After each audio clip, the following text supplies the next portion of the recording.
বিশ্বনবী বলেন, মান কারা আয়াতাল কুরসি দুবুরা কুল্লি সলাতিন মাকতুবাতিন লাম ইয়ামনাহু মিন দুখুলিল জান্নাতি ইল্লাল মাউত। প্রত্যেক ফরজ নামাজের পরে যে আয়াতুল কুরসি পড়বে তার জান্নাতে যাওয়ার ক্ষেত্রে আর কোনো বাধা থাকে না, একটা জিনিস ছাড়া, সেটা হচ্ছে মৃত্যু, মরণ। লোকটা মরে না তাই জান্নাতে যায় না, মরলেই জান্নাতি। এই আয়াতুল কুরসির এই আয়াতে আল্লাহ তাআলা খুব স্পষ্টভাবে নিজের পরিচয় তুলে ধরেছেন। আবার সূরাতুল ইখলাসের ভেতরে আল্লাহ তাআলা খুব চমৎকার ভঙ্গিমায় তিনি নিজের পরিচয় তুলে ধরেছেন। অনুরূপভাবে সূরা হাশরের শেষ 3 আয়াতেও আল্লাহ তাআলা খুব চমৎকারভাবে নিজের পরিচয় তুলে ধরেছেন। আওয়াজ করে পড়ুন সুবহানাল্লাহ। সূরা হাশরের শেষ 3 আয়াতের একটা বিশেষ ফজিলত আছে, এটা আপনারা পড়বেন। কি ফজিলত? বিষ্ণু ইসা ইসলাম বলেন, মান ক্বালা হিনা ইউসবিহু সালাসা মাররাতিন আউযু বিল্লাহিস সামিউল আলিম মিনাশ শাইতানির রাজীম সুম্মা ক্বারাআ সালাসা আয়াতিন মিন আখিরি সূরাতিল হাশরি ওয়াক্কালাল্লাহু বিহি ৭০,০০০ মালাকিন ইউসাল্লুনা আলাইহি ওয়া ইন মাতা ফি যালিকাল ইয়াউমি মাতা শাহীদান। বিশ্বনবী মুহাম্মদুর রাসূলুল্লাহ সাল্লাল্লাহু আলাইহি ওয়াসাল্লাম ইরশাদ করেন, যে ব্যক্তি সকালবেলা 3 বার তেলাওয়াত করবে আউযু বিল্লাহিস সামিউল আলিম মিনাশ শাইতানির রাজীম, এরপরে সূরা হাশরের শেষ 3টি আয়াত তেলাওয়াত করবে, রব্বুল আলামিন ওই ব্যক্তির জন্য ৭০,০০০ ফেরেশতা নিয়োগ দিবেন যারা সারা দিন ওই লোকের জন্য মাগফিরাতের দোয়া করবে। শুধু এখানেই শেষ নয়, বিশ্বনবী ফরমান, ওয়া ইন মাতা ফি যালিকাল ইয়াউমি মাতা শাহীদান, ওই দিন যদি ওই ব্যক্তিটা ইন্তেকাল করে সে শহীদ হয়ে কিয়ামতের দিন আল্লাহর সামনে দাঁড়াবে। সকালবেলা যদি পড়েন 3 বার আউযু বিল্লাহিস সামিউল আলিম মিনাশ শাইতানির রাজীম 3 বার পড়ে সূরা হাশরের শেষ 3 আয়াত যদি তেলাওয়াত করেন, তাহলে আপনার জন্য আল্লাহ তাআলা ৭০,০০০ ফেরেশতা নিয়োগ করবে। সারা দিন তারা আপনার জন্য মাগফিরাতের দোয়া করবে, আর ওই দিন ইন্তেকাল করলে আল্লাহ তাআলা শহীদ হিসেবে আপনাকে কিয়ামতের দিন দাঁড় করাবে। সুবহানাল্লাহ। এত আস্তে। আবার সন্ধ্যাবেলায় যদি পড়েন, সারা রাতের জন্য ৭০,০০০ ফেরেশতা মাগফিরাতের দোয়া করবে। ওই রাতে মারা গেলে শাহাদাতের মৃত্যু নসিব হয়ে যাবে। এজন্য এই দোয়াটা পড়ার দরকার আছে না নাই? আযকারুস সাবাহি ওয়াল মাসা, সকাল সন্ধ্যার যে জিকির, এই জিকিরের অন্তর্ভুক্ত করে নেবেন এই ওয়াজিফাটা। যে হাদিসটা বর্ণনা করলাম সুনানে তিরমিজির হাদিস, যদিও হাদিসটা সনদের দিক থেকে দাঈফ, কিন্তু মুহাদ্দিসিনে একরাম বলেছেন যেহেতু এটা ফাজাইলুল আমালের হাদিস, এটা পড়ার ক্ষেত্রে কোনো নিষেধাজ্ঞা নাই, এটা পড়া যাবে। সো সকাল সন্ধ্যা যদি সুযোগ হয় এই ওয়াজিফাটা যেন আমরা পড়ি। আল্লাহ বললেন, আমার অনেক সুন্দর সুন্দর নাম আছে, অনেকগুলো গুণবাচক সুন্দরতম নাম আছে, তোমরা এই নামগুলো ধরে আমি আল্লাহরে ডাকো, আর যারা আমি আল্লাহর নামের বিকৃতি ঘটায় তাদেরকে তোমরা বর্জন করো, আর তারা দুনিয়াতে যা করেছে আখিরাতের ফল তারা ঠিকই পাবে। সুবহানাল্লাহ বলেন। আল্লাহর অনেক সুন্দর সুন্দর নাম আছে, এগুলো ধরে ডাকতে বলা হয়েছে, আর যারা আল্লাহর নামের বিকৃতি করে তাদেরকে বর্জন করতে বলা হয়েছে। আপনি আল্লাহর নামের জিকির যখন করবেন, আপনি আমার আল্লাহর নামের বিকৃতি করতে পারবেন? বারোয়াখালীর ভাইয়েরা বুঝে থাকলে আওয়াজ দেন, আল্লাহর নামের বিকৃতি করা যাবে? আপনি যখন জিকির করবেন স্পষ্ট শব্দে আল্লাহর নামটা বোঝা যেতে হবে। সুবহানাল্লাহ, ওয়ালহামদুলিল্লাহ, লা ইলাহা ইল্লাল্লাহ, আল্লাহু আকবার, একসাথে মিলিয়ে করেন অথবা আলাদা আলাদা করেন, অথবা শুধু আল্লাহ আল্লাহ এই নামের জিকিরও যদি করেন স্পষ্ট বোঝা যাইতে হবে। আল্লাহর নামের বিকৃতি করা যাবে, কিন্তু আল্লাহর নামের বিকৃতি করে জিকির এদেশে আছে না নাই? আছে। দেখবেন জিকিরের মধ্যে হুই হুই হুই হুই হুই এরকম করতেছে, আছে না নাই? সবাই মিলে লাফাচ্ছে, দফাচ্ছে, মাথা ঝুলাচ্ছে, আর কি কি যেন বলে, ওইটার মধ্যে আমি আল্লাহর নাম খুঁজে পাই না, এরকম আছে না নাই? হ্যাঁ, হই হই করে কিম্ভূত কিমাকার অদ্ভুত আওয়াজ করে তারা জিকির করে, সেখানে আল্লাহর নাম নাই। এই জিকির আল্লাহর কাছে গ্রহণযোগ্য হবে? আল্লাহ বলেন, ওয়াযারুল্লাযীনা ইউলহিদুনা ফি আসমাইহি, খবরদার আমার নামের যারা বিকৃতি ঘটায় তাদেরকে তোমরা বর্জন করো। এজন্য জিকির যখন করব সুস্পষ্টভাবে আল্লাহ তাআলার নাম সেখানে থাকতে হবে, ঠিক কিনা বলেন? আবার আল্লাহ বলেন, যেমন মনে চায় তেমন জিকির তোমরা করো না।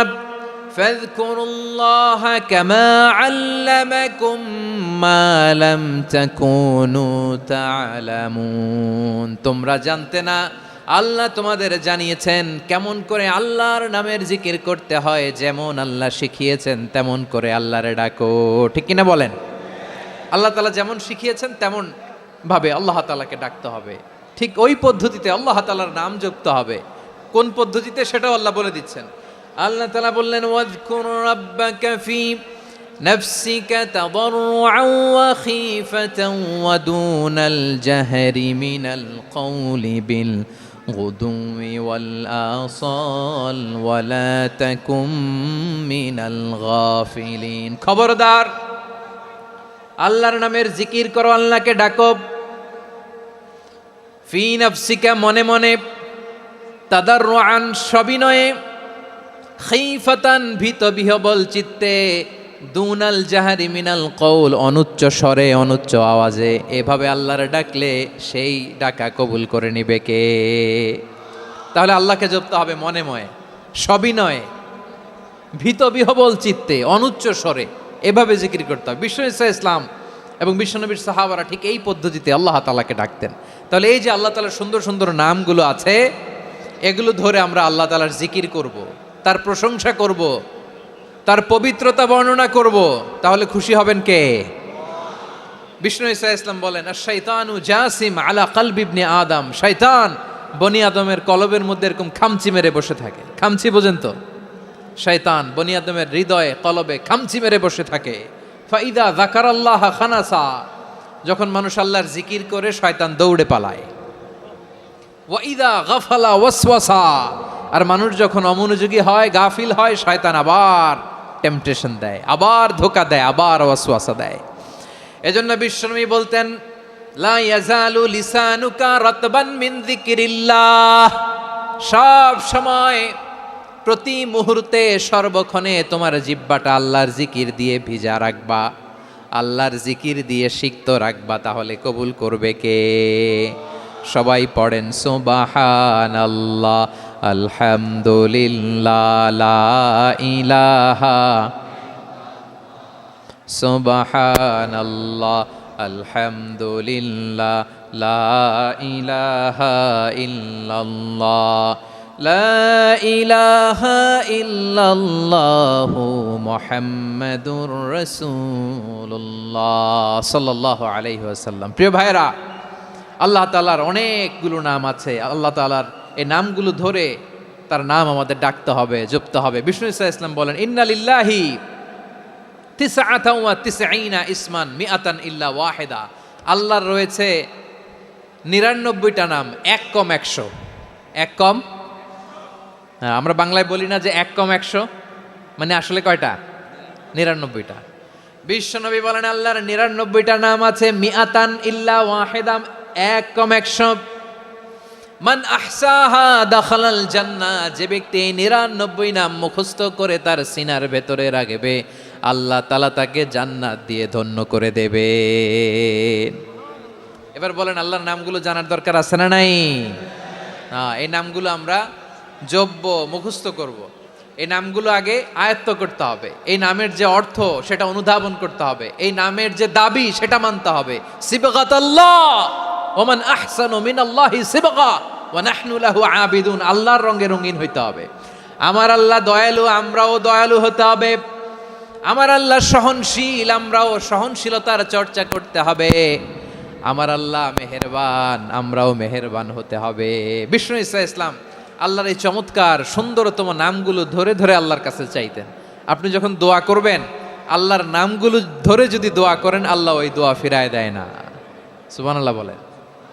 আপনি যদি দোয়ার মধ্যে বলেন ইয়া রহমান, সবাই বলেন ইয়া রহমান, ইয়া রহিম, ইয়া হাইয়্যু, ইয়া কাইয়্যুম, আল্লাহর চমৎকার নামগুলো ধরে ধরে যদি আল্লাহর কাছে ফরিয়াদ করেন, আল্লাহর নামগুলো ডাকেন, মুহূর্তেই কবুল করবে কে? বিষ্ণু ঈসা ইসলাম এভাবে আল্লাহর নামগুলো ধরে ধরে জিকির করতেন, আল্লাহর নাম জপতেন। তিনি বলতেন, আসআলুকা বিকুল্লি ইসমিন হু আলাক, আল্লাহ তোমার যত নাম আছে সব নামের ওসিলায় তোমার কাছে ফরিয়াদ করি, সব নামের ওসিলায়। আনজালতাহু ফি কিতাবিক, যে নাম তুমি তোমার কিতাবে নাজিল করেছো। আও আল্লামতাহু আহাদাম মিন খালকিক, অথবা তোমার কোন সৃষ্টিকে তোমার নাম তুমি জানিয়েছো। আও ইস্তাসারতা বিহি ফি ইলমিল গায়বি ইনদাক, অথবা গায়েবের জ্ঞানে তুমি তোমার নিজের জন্য ওই নামগুলো সংরক্ষিত রেখে দিয়েছো। সব নামের ওসিলায় তোমার কাছে চাই। সুবহানাল্লাহ পড়েন। তার মানে আল্লাহ তোমার যে নামগুলো আমরা জানি এগুলার ওসিলায়ও চাই, যে নামগুলো আমরা জানি না সেগুলোর ওসিলায়ও চাই। আল্লাহর সব নাম আল্লাহ আমাদেরকে জানায় নাই, কিছু নাম জানিয়েছেন, কিছু নাম তিনি জানান নাই। সুবহানাল্লাহ বলেন। আল্লাহ তাআলা তার কিছু নাম কোরআনে উল্লেখ করেছেন, কিছু নাম স্পেশাল কিছু নবীদেরকে জানিয়েছেন, আর কাউকে জানান নাই। কিছু নাম তিনি কিয়ামতের দিন আমাদের সামনে প্রকাশ করবেন যে এইটাও আমার একটা নাম, এটা তোমরা কেউ জানতা না। সুবহানাল্লাহ, সারপ্রাইজ হিসেবে আল্লাহ তাআলা রেখে দিয়েছে, কেউ জানে না। কিয়ামতের দিন আল্লাহ তাআলা সেই নামগুলো জানাবেন। আর কিছু নাম আছে সেই নামগুলো আল্লাহ কোরআনেও বলে নাই, কোনো নবীরেও জানায় নাই, কিয়ামতের দিনও সারপ্রাইজ হিসেবেও জানাবে না। ওই নামগুলো স্বয়ং খোদ আল্লাহ ছাড়া কেউ জানে না।